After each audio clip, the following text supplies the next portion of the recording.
சரியா? கிளாத்தை ஃபோல்ட் பண்ணி வச்சுக்கோங்க. ஃபோல்ட் பண்ணி வச்சுட்டு இந்த சைடு திருப்பி வச்சுக்கோங்க. அப்போ தான் உங்களுக்கு போடுறதுக்கு ஈஸியாக இருக்கும். ஓகே, இங்கேருந்து 1 இன்ச், அடுத்தது 1.25, மறுபடியும் ஒரு 1.25, செகண்டில் மறுபடியும் ஒரு 1 இன்ச், 1.25, 1.25, அடுத்த 1.25 மறுபடியும் ஒரு 1 இன்ச். ஓகே,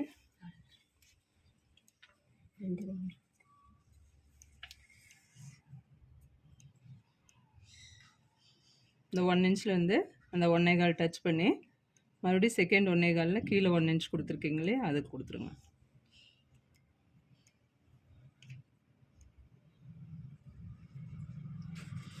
இங்கே 1.5 அப்படியே கனெக்ட் பண்ணிடுங்க. ஓகேவா?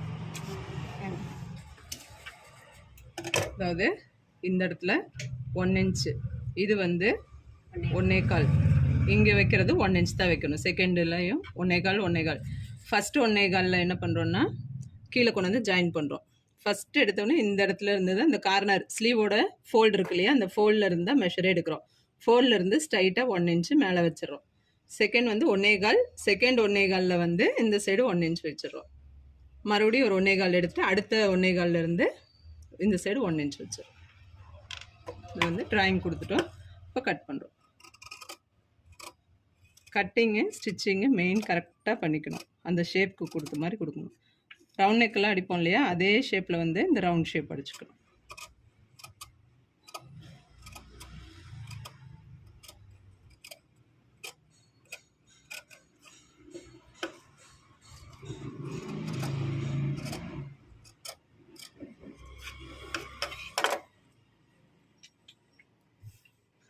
ஷேப் கரெக்டாக ஸ்டிச் பண்ணிங்கன்னா ஷேப் கரெக்ட்.